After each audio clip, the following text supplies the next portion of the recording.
നമസ്കാരം. 2026 April May മാസങ്ങളിൽ കേരള നിയമസഭയിലേക്ക് നടക്കുന്ന തെരഞ്ഞെടുപ്പിനുള്ള മുന്നൊരുക്കങ്ങളിലാണ് കോൺഗ്രസ് എന്ന് എല്ലാവരും പത്രമാധ്യമങ്ങളിൽ നിന്നും വായിച്ചറിഞ്ഞിട്ടുള്ള ഒരു വസ്തുതയാണ്. പ്രതിപക്ഷ നേതാവായിട്ടുള്ള ശ്രീ വി സതീശൻ കഴിഞ്ഞ 2 വർഷത്തോളമായി നിരന്തരം പറഞ്ഞുകൊണ്ടിരിക്കുന്ന ഒരു കാര്യമാണ് 100 സീറ്റ് ലഭിക്കാത്ത പക്ഷം, അതായത് ടീം UDFന് 100 സീറ്റ് ലഭിക്കാത്ത പക്ഷം താൻ രാഷ്ട്രീയ വനവാസത്തിന് പോകുമെന്ന്. അദ്ദേഹത്തിന് ലഭിച്ചിട്ടുള്ള ആദ്യ തിരിച്ചടിയാണ് ഇന്നലെ ലക്ഷ്യ എന്ന പേരിൽ വയനാട്ടിൽ നടക്കുന്ന ക്യാമ്പിൽ വെച്ചിട്ട് സുനിൽ കനകലു അവതരിപ്പിച്ച തെരഞ്ഞെടുപ്പ് മാർഗരേഖ എന്ന് പറയേണ്ടി വരും. ഈ തെരഞ്ഞെടുപ്പ് മാർഗരേഖയിൽ സുനിൽ കനകലു പറഞ്ഞിരിക്കുന്നത് 85 സീറ്റിൽ മാത്രമാണ് UDFന് വിജയപ്രതീക്ഷ ഉള്ളത് എന്നാണ്. അപ്പോൾ പരാജയ സാധ്യതയുള്ള 65 സീറ്റ് ഏതാണ് എന്ന് പറഞ്ഞിരുന്നെങ്കിൽ അവിടെ തെരഞ്ഞെടുപ്പ് വേണമെങ്കിൽ ഒഴിവാക്കാമായിരുന്നു തോന്നുന്നു. ഏതെങ്കിലും അവിടെ നിൽക്കട്ടെ. സ്വാഭാവികമായിട്ടും എല്ലാവരും തെരഞ്ഞെടുപ്പ് ഒരുക്കങ്ങളുടെ ഭാഗമായിട്ട് ഇങ്ങനെയൊക്കെ ചെയ്യാറുള്ളതാണ്. ഇവിടുത്തെ ഏറ്റവും പ്രധാനപ്പെട്ട ഒരു വിഷയം എന്താണെന്ന് ചോദിച്ചു കഴിഞ്ഞാൽ, ഈ കോൺഗ്രസ് പാർട്ടിക്ക് അല്ലെങ്കിൽ സുനിൽ കനകലു നൽകിയിരിക്കുന്ന റിപ്പോർട്ടിനനുസരിച്ചിട്ട് ഓരോ ജില്ലകളിൽ ലഭിക്കാൻ സാധ്യതയുള്ള കോൺഗ്രസിന്റെ സീറ്റുകളെ കുറിച്ച് പറയുന്നുണ്ട്. ഇതിനകത്ത് തിരുവനന്തപുരത്ത് 14 സീറ്റുകളിൽ 4 സീറ്റ് കോൺഗ്രസിന് എന്നാണ് പറയുന്നത്. അതുകൂടാതെ കൊല്ലത്ത് 11 സീറ്റിൽ 6 സീറ്റ്, പത്തനംതിട്ടയിൽ 5ൽ 5 സീറ്റ്, ആലപ്പുഴയിൽ 9 സീറ്റിൽ 4 സീറ്റ്, കോട്ടയത്ത് 9 സീറ്റിൽ 5 സീറ്റ്, എറണാകുളത്ത് 14ൽ 12, ഇടുക്കിയിൽ 5ൽ 4, തൃശ്ശൂര് 13ൽ 6, പാലക്കാട് 12ൽ 5, മലപ്പുറം 16ൽ 16, കോഴിക്കോട് 13ൽ 8, വയനാട് 3ൽ 3, കണ്ണൂർ 11ൽ 4 സീറ്റ്, കാസർഗോഡ് 5ൽ 3 സീറ്റ്. സുനിൽ കനകലു ഒരുപക്ഷെ വിവിധ സർവേകളുടെയൊക്കെ അടിസ്ഥാനത്തിൽ പറഞ്ഞിട്ടുള്ള കാര്യമായിരിക്കാം. പക്ഷേ കേരള രാഷ്ട്രീയത്തെ നോക്കിക്കാണുന്ന ആളുകൾ പക്ഷേ ചില സംശയങ്ങൾ ഇവിടെ സ്വാഭാവികമായിട്ടും ഉന്നയിക്കാനായിട്ടുള്ള സാധ്യതകളുണ്ട്. കാരണം തിരുവനന്തപുരത്തൊക്കെ 14 സീറ്റിൽ 4 സീറ്റ് എന്ന് പറയുമ്പോൾ അതിൻ്റെ ഒരു ബേസ് എന്താണെന്ന് മനസ്സിലാകുന്നില്ല. കാരണം ഭരണവിരുദ്ധ വികാരം ഉണ്ട് എന്നൊക്കെ പറയാം എങ്കിൽ തന്നെയും ഇതിനകത്ത് തിരുവനന്തപുരം ജില്ലയിൽ നിന്ന് കോൺഗ്രസിന് 4 സീറ്റ് എങ്ങനെ കരസ്ഥമാക്കാൻ സാധിക്കും എന്നുള്ളതിനെ കുറിച്ച് നമ്മൾ പലവട്ടം ആലോചിക്കേണ്ടതുണ്ട്. ഒരുപക്ഷെ ശ്രീ കെ മുരളീധരൻ വട്ടിയൂർക്കാവിൽ മത്സരിക്കുകയും അതോടൊപ്പം തന്നെ ശബരിനാഥ് തിരുവനന്തപുരത്ത് മത്സരിക്കുകയും കോവളം നിലനിർത്തുകയും ചെയ്യാൻ സാധിക്കും എന്നുള്ള ഒരു ബോധ്യത്തോടു കൂടിയായിരിക്കും ഒരുപക്ഷെ സുനിൽ കനകലു ഈ ഒരു റിപ്പോർട്ട് തയ്യാറാക്കിയിട്ടുള്ളത് എന്നെനിക്ക് തോന്നുന്നു. ഈ തിരുവനന്തപുരം ജില്ല എടുത്തു പറയുമ്പോൾ തന്നെ പറയാം, വട്ടിയൂർക്കാവിൽ VK പ്രശാന്തിനെ പരാജയപ്പെടുത്തുക എന്നൊക്കെ പറഞ്ഞു കഴിഞ്ഞാൽ ഒരു നിസ്സാര ടാസ്ക് ആയിട്ട് എനിക്ക് തോന്നുന്നില്ല. എനിക്കിന്ന് മാത്രമല്ല, വട്ടിയൂർക്കാവിലുള്ള ആളുകൾക്ക് പോലും അത് സംശയമാണ് എന്നെനിക്ക് തോന്നുന്നു. കാരണം പ്രശാന്ത് അതുപോലെ ജനകീയനായിട്ടുള്ള ഒരു MLA ആണ് വട്ടിയൂർക്കാവിൽ എന്നുള്ളതൊരു യാഥാർത്ഥ്യമാണ്. തിരുവനന്തപുരത്തെ സംബന്ധിച്ചിട്ട് പറയുന്ന സമയത്ത് നമുക്ക് ഒരുപക്ഷെ സമ്മതിക്കാം. തിരുവനന്തപുരം കോൺസ്റ്റിറ്റ്യുവൻസിയിൽ ആന്റണി രാജു ആയിരുന്നു. ആന്റണി രാജുവിനെതിരെ ഉയർന്നു വന്നിട്ടുള്ള കേസുകൾ കാര്യങ്ങളൊക്കെ വെച്ച് നോക്കുമ്പോൾ അദ്ദേഹത്തിന്റെ ലത്തീൻ സഭയുടെ സ്വാധീനമൊന്നും അവിടെ വില പോകാൻ വേണ്ടി പോകുന്നില്ല. അവിടെ UDFന് നല്ലൊരു സ്ഥാനാർത്ഥിയെ അവതരിപ്പിച്ചു കഴിഞ്ഞാൽ ഒരുപക്ഷെ ശബരിനാഥ് ആണെങ്കിലും ശരിയാണ്, CP ജോൺ ആണെങ്കിലും ശരിയാണ്, UDFന് തിരുവനന്തപുരം സീറ്റ് പിടിച്ചെടുക്കാൻ വേണ്ടി സാധിക്കും. അതേസമയം തന്നെ കോവളത്ത് വളരെ വലിയ വെല്ലുവിളിയാണ് വിൻസെന്റ് നേരിട്ടുകൊണ്ടിരിക്കുന്നത് എന്നുള്ള യാഥാർത്ഥ്യം കൂടി കോൺഗ്രസ് മനസ്സിലാക്കേണ്ടതുണ്ട്. അവിടെ നിന്ന് ഇങ്ങോട്ട് വരുമ്പോഴത്തേക്ക് കൊല്ലത്ത് 11ൽ 6 സീറ്റുകളൊക്കെയാണ് ഈ സുനിൽ കനകലു പറയുന്നത്. അവിടെയൊക്കെയാണ് നമ്മൾക്ക് ഒരുപാട് സംശയങ്ങൾ വരുന്നത്. ഈ 6 സീറ്റ് കൊല്ലത്ത് നിന്ന് എവിടെ നിന്ന് കൊണ്ടുവരും? ഇപ്പോൾ കൊല്ലത്ത് കുണ്ട്ര കരുനാഗപ്പള്ളി 2 സീറ്റുകളാണ് ഇപ്പോൾ കോൺഗ്രസിന്റെ കൈവശമുള്ളത്. അവിടേക്ക് വേണമെങ്കിൽ ഒരു പക്ഷേ ചവറയും ഇരവിപുരവും ഒക്കെ പ്രതീക്ഷകൾ നൽകുന്നുണ്ടാവാം. പക്ഷേ പോസിബിലിറ്റി വളരെ കുറവാണ്. കാരണം ചവറയിൽ പലപ്പോഴും ഷിബു ബേബി ജോണിനെ പരാജയപ്പെടുത്തിയിട്ടുള്ളത് അവിടെയുള്ള UDFകാരാണ് അല്ലെങ്കിൽ കോൺഗ്രസ്സുകാരാണ് എന്നുള്ള ഒരു ആരോപണം ഇതിനു മുമ്പ് തന്നെ ഷിബു ബേബി ജോൺ ഉന്നയിച്ചിട്ടുള്ളതാണ് എന്നുള്ള കാര്യം നമുക്കറിയാവുന്നതാണ്. ഏതൊക്കെയാലും വളരെ ഡീറ്റെയിൽ ആയിട്ട് നമുക്ക് പോകാനായിട്ടൊന്നും സാധിക്കത്തില്ല. പിന്നെ ഉള്ളത് പത്തനംതിട്ടയിൽ 5ൽ 5 സീറ്റും UDFന് ആണെന്നാണ് പറയുന്നത്. ശരിയായിരിക്കാം ഒരുപക്ഷെ. കാരണം ശ്രീ K കരുണാകരൻ പത്തനംതിട്ട ജില്ല രൂപീകരിക്കുന്ന സമയത്ത് കേരളത്തിൽ എന്തെല്ലാം രാഷ്ട്രീയ സാഹചര്യങ്ങൾ ഉണ്ടായിക്കഴിഞ്ഞാലും പത്തനംതിട്ട ജില്ലയിലെ മുഴുവൻ സീറ്റുകളും കോൺഗ്രസിന് അനുകൂലമായിട്ട് വരണം എന്ന ലക്ഷ്യത്തോടു കൂടി തന്നെയാണ് അദ്ദേഹം പത്തനംതിട്ട ജില്ല രൂപീകരിച്ചിട്ടുള്ളത്. ഒരുപക്ഷെ ആരും കാണാതെ പോയൊരു കാര്യമുണ്ട്. പത്തനംതിട്ടയിൽ K മുരളീധരൻ NCPയുടെ ഒക്കെ ഭാഗമായിട്ട് പോകുന്ന സമയത്ത് കുറേയധികം പഴയ കോൺഗ്രസ്സുകാർ ഈ NCPയുടെ ഭാഗമായിട്ട് ഇടതുപക്ഷത്തേക്കൊക്കെ പോയിട്ടുണ്ട്.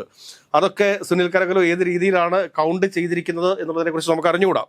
ഏതൊക്കെയാലും ഒരു കാര്യം പറയാൻ സാധിക്കും, ഈ പത്തനംതിട്ടയിൽ ഈ പറഞ്ഞ റാന്നിയിൽ പ്രമോദ് നാരായണനെ പരാജയപ്പെടുത്താനോ അതല്ല എങ്കിൽ ആറന്മുളയിൽ ഒരുപക്ഷെ വീണ ജോർജിന് പകരമായിട്ട് വരുന്ന സ്ഥാനാർത്ഥിയോ അതല്ലെങ്കിൽ വീണ ജോർജ് തന്നെയോ, ഒരുപക്ഷെ എല്ലാവരും പറഞ്ഞേക്കാം വീണ ജോർജ് ശക്തമായ എതിർപ്പുകൾ നേരിട്ടുകൊണ്ടിരിക്കുന്ന ഒരു മന്ത്രിയാണ്, അതുകൊണ്ട് തന്നെ വീണ ജോർജ് അവിടെ പരാജയപ്പെടാനായിട്ടുള്ള സാധ്യതകൾ ഉണ്ട് എന്നൊക്കെ പറഞ്ഞേക്കാം. പക്ഷേ എങ്കിൽ തന്നെ ഒരു കാര്യം മനസ്സിലാക്കേണ്ടതുണ്ട്, ആറന്മുളയിൽ വീണ ജോർജിന് സഭയ്ക്കുള്ള പിന്തുണ നിസ്സാരമല്ല. അത് കൂടാതെ തന്നെ ഒരു കാര്യം മനസ്സിലാക്കേണ്ടതെന്ന് വെച്ചാൽ കോന്നിയിൽ ജനീഷ് കുമാറിനെ നിലവിലത്തെ സാഹചര്യത്തിൽ പരാജയപ്പെടുത്താനായിട്ടുള്ള സാധ്യതകൾ വളരെ കുറവാണ്. അപ്പോൾ ആറന്മുളയും കോന്നിയും റാന്നി ഈ 3 മണ്ഡലങ്ങളിൽ കോൺഗ്രസിന്റെ വിജയസാധ്യത എന്ന് പറയുന്നത് എത്രത്തോളം ഉണ്ട് എന്നുള്ളത് അവിടെയുള്ള കോൺഗ്രസ്സുകാർ തന്നെ വിലയിരുത്തട്ടെ. കാരണം പ്രതീക്ഷകളാണല്ലോ മനുഷ്യനെ മുമ്പോട്ട് ജീവിക്കാൻ വേണ്ടിയിട്ട് പ്രേരിപ്പിക്കുക എന്ന് പറയുന്നത്. അതുകൊണ്ട് ഈ പത്തനംതിട്ട ജില്ലയിലെ 5-ൽ 5 സീറ്റ് എന്നൊക്കെയുള്ളത് ഒരു മലർപ്പൊടിക്കാരൻ്റെ സ്വപ്നം മാത്രമാകാനായിട്ടാണ് സാധ്യതയുള്ളത്. അതുകൊണ്ട് ആലപ്പുഴയിൽ 9-ൽ 4 സീറ്റാണ് പറഞ്ഞിരിക്കുന്നത്. നമുക്ക് മനസ്സിലാവാത്തൊരു കാര്യമാണ്, ആലപ്പുഴ ജില്ലയിൽ 9-ൽ 4 സീറ്റ് എന്ന് പറയുമ്പോഴത്തേക്ക് നിലവിൽ ഹരിപ്പാട് മാത്രമാണ് കോൺഗ്രസിൻ്റെ കൈവശമുള്ളത്. അപ്പോൾ ആ ഹരിപ്പാട് കഴിഞ്ഞതിന് ശേഷം പിന്നീട് ചെങ്ങന്നൂരൊക്കെ പിടിച്ചെടുക്കാം. ചെങ്ങന്നൂരാണ് എനിക്ക് തോന്നുന്നു ഈ സുനിൽ കനകുലൻ്റെ ഏറ്റവും വലിയ സർവേ നടന്നിട്ടുള്ളത്. അപ്പോൾ ഇവിടുത്തെ സാധ്യതകൾ ഒരു 2 സീറ്റിലേക്കൊക്കെ എത്തിയേക്കാം. ഒരുപക്ഷെ അമ്പലപ്പുഴയോ പിടിച്ചെടുക്കാൻ വേണ്ടി സാധിച്ചേക്കാം. ആലപ്പുഴ കോൺസ്റ്റിറ്റ്യുവൻസിയിലെ സ്ഥാനാർത്ഥിയെ ആശ്രയിച്ചായിരിക്കും ബാക്കിയുള്ള കാര്യങ്ങളൊക്കെ. ഏതൊക്കെയാലും പ്രതീക്ഷകളാണ്, അതവിടെ ഇരിക്കട്ടെ. അടുത്തത് വരുന്നത് കോട്ടയത്താണ്. കോട്ടയത്ത് 9-ൽ 5 സീറ്റുകൾ കോൺഗ്രസ് നേടുമെന്നാണ് പറയുന്നത്, അല്ലെങ്കിൽ UDF നേടുമെന്നാണ് പറയുന്നത്. അതിനകത്ത് എനിക്ക് തോന്നുന്നത് ഇപ്പോൾ കോട്ടയത്തെ സംബന്ധിച്ച് പറയുമ്പോഴത്തേക്ക് വൈക്കം, ഏറ്റുമാനൂർ, കടുത്തുരുത്തി, പാലാ, പൂഞ്ഞാർ, പുതുപ്പള്ളി, കോട്ടയം, ചങ്ങനാശ്ശേരി, കാഞ്ഞിരപ്പള്ളി ഇത്രയും സ്ഥലങ്ങളാണ് കോട്ടയത്തുള്ളത്. ഇതിൽ വൈക്കത്ത് ഒരു കാരണവശാലും UDF ഒരു മുന്നേറ്റം നടത്താൻ വേണ്ടി സാധിക്കത്തില്ല. ഏറ്റുമാനൂരിനെ സംബന്ധിച്ചിട്ട് ഏറ്റുമാനൂർ VN വാസവനെ നിലവിലത്തെ രാഷ്ട്രീയ സാഹചര്യത്തിൽ അദ്ദേഹത്തെ പരാജയപ്പെടുത്താൻ വേണ്ടിയിട്ട് സാധിക്കത്തില്ല. കടുത്തുരുത്തി, പാല ഇപ്പോൾ UDF കൈവശം ഇരിക്കുന്ന സീറ്റാണ്. ഒരു 100% നമുക്ക് ഉറപ്പിച്ചു പറയാൻ വേണ്ടി സാധിക്കും ഇത്തവണ പാല LDF ഒപ്പം തന്നെ ആയിരിക്കും. അതിന് കാരണമുണ്ട്. കാരണം NDAയുടെ സ്ഥാനാർത്ഥിയായിട്ട് അവിടെ വരാൻ വേണ്ടി പോകുന്നത് ഷോൺ ജോർജാണ്. മാണി സി കാപ്പൻ തന്നെയായിരിക്കും UDF വേണ്ടിയിട്ട് പോരിനിറങ്ങുക. LDF വേണ്ടിയിട്ട് ജോസ് കെ മാണി ആയിരിക്കും. ഈ ത്രികോണ മത്സരത്തിൽ ജോസ് കെ മാണിക്ക് നല്ല രീതിയിലുള്ളൊരു ഭൂരിപക്ഷം ഉണ്ടാകും. അപ്പോൾ ഈ പാല നിയോജക മണ്ഡലം UDF നിന്ന് LDF തിരിച്ചു പിടിക്കുന്ന ഒരു സാഹചര്യം ഉണ്ടാകും. പിന്നെയുള്ളത് പൂഞ്ഞാറാണ്.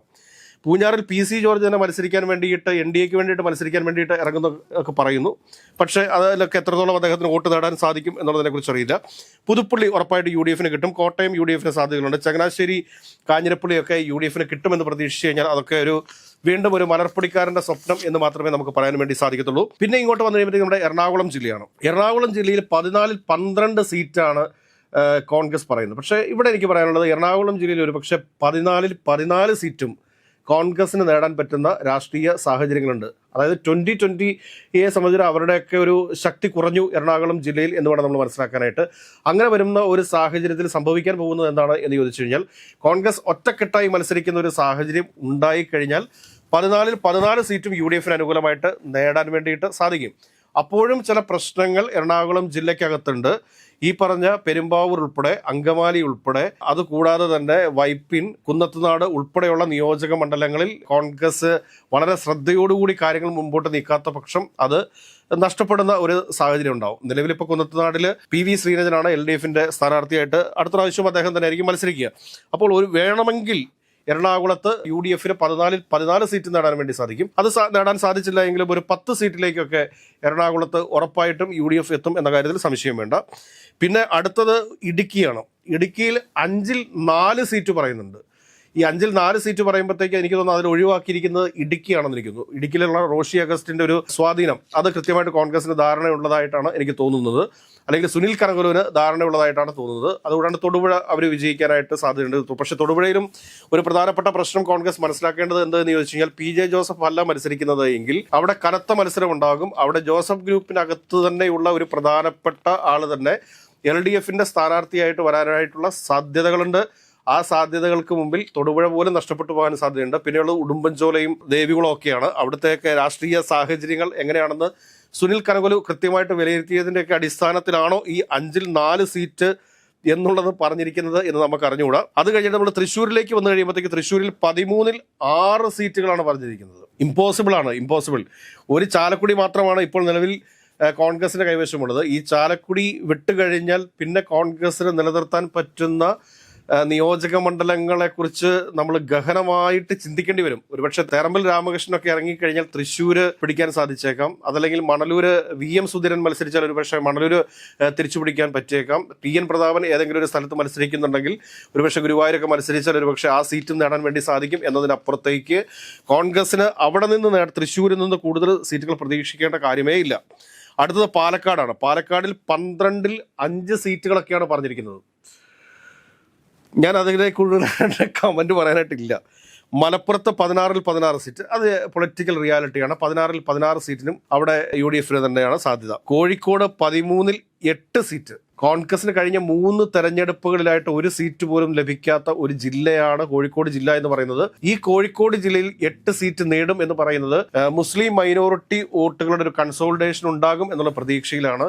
പക്ഷേ അത് ഒരു 50-50 ചാൻസ് മാത്രമാണ് ആ പ്രതീക്ഷകൾക്ക് ഉള്ളത് എന്ന് നമുക്ക് പറയാതിരിക്കാൻ വേണ്ടിയിട്ട് വയ്യ. പിന്നെയുള്ളത് വയനാടാണ്. വയനാട് 3-ൽ 3 സീറ്റും പറയുന്നുണ്ട്. കാരണം പ്രിയങ്ക ഗാന്ധിയുടെ മണ്ഡലമാണ്, രാഹുൽ ഗാന്ധിയുടെ മണ്ഡലമാണ്. അതുകൂടാതെ അവിടെ കോൺഗ്രസിന് നേരിടുന്ന ഒരുപാട് വെല്ലുവിളികളൊക്കെ ഉണ്ട്. ത്രിതല പഞ്ചായത്തിൽ അതിനെയൊക്കെ അതിജീവിക്കാനായിട്ട് കോൺഗ്രസിന് സാധിച്ചു. പക്ഷേ ഈ നടക്കാൻ പോകുന്ന നിയമസഭാ തെരഞ്ഞെടുപ്പിൽ ഏത് വിധേയനയാകും അവിടുത്തെ വോട്ടിംഗ് പാറ്റേൺ എന്ന് നമുക്ക് പറയാൻ സാധിക്കത്തില്ല. എങ്കിലും ഒരു കാര്യം പറയാം, 3-ൽ 3 സീറ്റ് തന്നെ നമുക്ക് UDF അവിടെ നൽകാം. പക്ഷെ കണ്ണൂരിൽ 11-ൽ 4 സീറ്റ് പറയുന്നുണ്ട്. 4 സീറ്റ് എന്നുള്ളതിനൊക്കെ സാധ്യതകൾ വളരെ കുറവാണ്. ഒരു 3 സീറ്റിലേക്കൊക്കെ എത്താനായിട്ടുള്ള സാധ്യതകളുണ്ട്. കാസർഗോഡ് വരുമ്പോഴത്തേക്ക് 5 സീറ്റിൽ 3 സീറ്റ് UDF എന്ന് പറയുന്നുണ്ട്. 3 സീറ്റുകളിൽ മഞ്ചേശ്വരം കിട്ടിയേക്കാം. ബാക്കിയുള്ള മണ്ഡലങ്ങളിൽ പലയിടത്തും കനത്ത മത്സരമായിരിക്കും. ഒരു പക്ഷേ UDF മാന്യമായ ഒരു പ്രതീക്ഷയാണ് ഈ പറയുന്ന 3 എന്ന് പറയുന്നത്. നമ്മൾ ഇങ്ങനെ കാൽക്കുലേറ്റ് ചെയ്ത് നോക്കുമ്പോഴത്തേക്കും ഇന്നലെ നമ്മൾ ചെയ്തിരുന്ന ഒരു വീഡിയോ ഉണ്ട്. നാഷണലി പൊളിറ്റിക്സ് അനലൈസ് ചെയ്യുന്ന ആളുകളുടെയൊക്കെ അഭിപ്രായത്തിന്റെ ബേസിൽ നമ്മൾ ചെയ്തൊരു വീഡിയോ ആയിരുന്നു അത്. ആ വീഡിയോയിൽ പറഞ്ഞിരിക്കുന്ന കണക്കിലേക്ക് തന്നെയാണ് എത്തുന്നത്. 50 സീറ്റോളം LDF ഫിക്സഡ് ഡിപ്പോസിറ്റ് ആയിട്ടുണ്ട്. കോൺഗ്രസിന് 40 സീറ്റോളം ഫിക്സഡ് ഡിപ്പോസിറ്റ് ആയിട്ടുണ്ട്. ബാക്കിയുള്ള 50 സീറ്റുകളിലാണ് മത്സരം നടക്കുന്നത്. ആ മത്സരത്തിൽ കൂടുതൽ സീറ്റുകൾ ആര് നേടുന്നുവോ അവരായിരിക്കും കേരളം ഭരിക്കുക എന്നുള്ളതാണ് സത്യം. അപ്പോൾ ബാക്കിയുള്ള ഈ ഒരു മാത്തമാറ്റിക്സ് ഇത് നമ്മുടെ പ്രവർത്തകർക്ക് കോൺഫിഡൻസ് ഉണ്ടാക്കാനും വേണ്ടിയിട്ട് UDF നൽകിയിരിക്കുന്ന ഒരു കണക്കാണ്. അതിനപ്പുറത്തേക്ക് ഈ കണക്കിൽ എന്തെങ്കിലും വാല്യൂ ഉണ്ടോ എന്ന് ചോദിച്ചു കഴിഞ്ഞാൽ ഇല്ല. CPM കേഡർ വോട്ടുകൾ അവിടെ കേഡർ വോട്ടുകളായിട്ട് തന്നെയുണ്ട്. പിന്നെ കേരളത്തിൽ ഉണ്ടായിട്ടുള്ള ഒരു സാമുദായിക വേർതിരിവ് എന്ന് പറയുന്നത് അത് നിസ്സാരമായിട്ട് കാണാൻ വേണ്ടിയിട്ട് സാധിക്കുന്നതല്ല. അത് വളരെ വലിയ രീതിയിൽ വരുന്ന തെരഞ്ഞെടുപ്പിൽ പ്രതിഫലിക്കും എന്ന് തന്നെയാണ് ഞാൻ കരുതുന്നത്. ഏതൊക്കെയായാലും നമുക്ക് കാത്തിരുന്ന് കാണാം UDF പ്രതീക്ഷകൾ, അല്ലെങ്കിൽ UDF സർക്കാർ 2026 ഏപ്രിൽ വരുമോ അതോ വീണ്ടും LDF സർക്കാരിൻ്റെ തുടർച്ച ഉണ്ടാകുമോ എന്നുള്ളത്.